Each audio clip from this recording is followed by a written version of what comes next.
प्रदेश Congress committee से मेरे साथी सह प्रभारी 12 जिले के रोहित जी, सम्मानित आप सबके लाडले जुझारू संघर्षशील और जमीन से जुड़े हुए पूर्व विधायक करण सिंह जी राठौर साहब, सम्मानित मेरे साथ में पधारे हुए झालावाड़ जिले के संघर्षशील जिलाध्यक्ष रहे सम्मानीय रघुराज सिंह जी हाड़ा साहब, सम्मानित ब्लॉक अध्यक्ष, मंडल अध्यक्ष, सभी यहाँ पे पधारे हुए मेरे अपने कांग्रेस परिवार के सदस्य।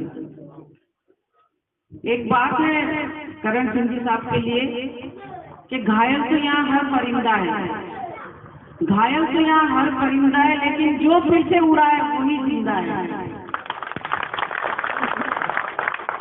हमें संघर्ष करना है और सड़क पर संघर्ष करना पड़ेगा, क्योंकि आप लोगों ने जो हमें प्रदेश अध्यक्ष जी के निर्देश के अनुसार यहाँ पे पहले मुझे धौलपुर लगा रखा था, वहाँ प्रभारी लगाया है। मैंने भी कहा मुझे सुविधा रहेगी, पास का जिला दोगे तो मैं भी बार बार जा सकती हूँ। धौलपुर 900-1000 किलोमीटर जाती हूँ तो टाइम लगता है 2-3 दिन का, पास में तो तुरंत पहुँच जाऊंगी और तुरंत वहाँ पे जैसे ही आवाज आएगी तो मैं आपको विश्वास दिलाती हूँ हमारे प्रदेश अध्यक्ष जी की तरफ से कि आप में कोई आंच नहीं आने देंगे। यदि जैसा करण सिंह जी साहब ने कहा है कि यदि लाठी भी पड़ेगी तो पहली लाठी हम पे पड़ेगी, उसके बाद आप पे पड़ेगी, ये मैं आपको विश्वास दिलाती हूँ हमारे प्रदेश अध्यक्ष जी की तरफ से। संगठन बढ़ाओ, लोकतंत्र बचाओ। जब संगठन बड़ा होगा तभी लोकतंत्र बचेगा, क्योंकि ये तो पर्ची की सरकार है। दिल्ली से पर्ची आई और मुख्यमंत्री बन गया। पहले आपने नाम सुना था क्या भजन लाल जी का? पर्ची में ही सुना ना। और वसुंधरा जी से पढ़ाई जो उनके भी छक्के छूट गए कि ये कौन है भजन लाल। तो इनसे इस सरकार से अपेक्षा नहीं कर सकते आप, क्योंकि अपेक्षा उससे की जाती है। आज मान लीजिए आपने घर बनाया है, घर का एक कोना भी, एक पत्थर भी हिलता है तो आपके दिल में दर्द होता है जिसने घर बनाया है। तो ये घर इन बीजेपी वालों ने नहीं बनाया, ये घर कांग्रेस पार्टी ने बनाया, हमारे नेताओं ने बनाया, इस देश के एक व्यक्ति ने, एक नागरिक ने बनाया, जवान ने बनाया, किसान ने बनाया, युवा ने बनाया। तो दर्द किसके होगा? इन्हीं के होगा जिसने इस देश में केवल अंग्रेजों की चापलूसी करी है, जासूसी करी है, उनको दर्द नहीं होगा। कांग्रेस पार्टी इसलिए चाहती है कि हम सत्ता में आए कि लोगों के काम कर सके। कांग्रेस पार्टी को कभी कुर्सी प्यारी नहीं रही, लोग प्यारे रहे, लेकिन दूसरी तरफ लोग कुछ भी करें, लड़ाओ लोगों को, कुछ भी मुद्दे लाओ, लेकिन हमारे को कुर्सी मिलना चाहिए और 5 उद्योगपतियों के काम करेंगे हम। यदि आप लोन नहीं चुकाते हो ना बैंक का, तो कैसे कुर्सी करेंगे, मकान की कुर्सी करेंगे, जमीन की कुर्सी करेंगे, नीलामी करेंगे। लेकिन बड़े बड़े उद्योगपति या तो विदेश भाग जाते हैं या उनके लोन माफ हो जाते हैं।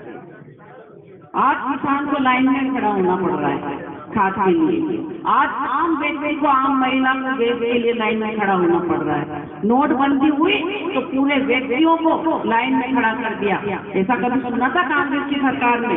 कांग्रेस की सरकार में आपके अस्पताल की दवाइयां फ्री थी अशोक गहलोत साहब की तरफ से। आपके मोबाइल, महिलाओं को, एक महिला को मोबाइल दे दिए। आपके अनाज फ्री था, 1 रुपए किलो अनाज। कभी सुना था क्या?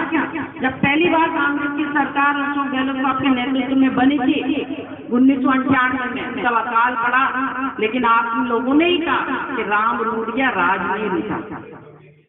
तो कांग्रेस पार्टी के आपको हाथ मजबूत करने पड़ेंगे। और जहाँ तक आप तालाब की बात कर रहे हैं, मुझे लगता है पूरे कुएं में ही बांग उठी हुई है, कहना कि पूरा कुआं में बांग उठी है। हिम्मत केवल एक बल्लू जी नहीं, यहाँ नीचे बल्लू जी से लेके और वो पर्ची वाले सरकार भजन लाल जी, पूरी एक चेन जुड़ी हुई है इनकी।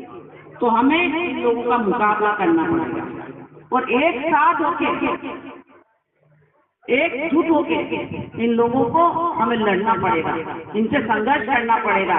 ऐसा नहीं है कि आज रामलाल जी के ऊपर मुसीबत आए तो श्यामलाल जी नहीं बोलेंगे, श्यामलाल जी पे आए तो सोमलाल जी नहीं बोलेंगे, करण सिंह जी पे आए तो मीनाक्षी नहीं बोलेंगे, मीनाक्षी पे आए तो आड़ा साहब नहीं बोलेंगे। हम सबको एकजुट होकर, केवल आप तालाब की समस्या नहीं है, केवल आपके खाद की समस्या नहीं है, केवल युवाओं के रोजगार की समस्या नहीं है, चाहे महिला पे बात आए, चाहे रोजगार पे बात आए, चाहे किसान पे बात आए, हम सबको एकजुट होके, और हमारे राहुल गांधी जी के जो, उनको क्या जरूरत थी राहुल गांधी जी को, ये राजकुमार कहते थे महलों में पला हुआ है। आज तो 5 किलोमीटर मोदी जी चल के बता दे, अमित शाह जी चल के बता दे, या भजनलाल जी चल के बता दे, हजारों किलोमीटर किस लिए चले कि नफरत के बाजार में मोहब्बत की दुकान लगानी थी उन लोगों को, सबको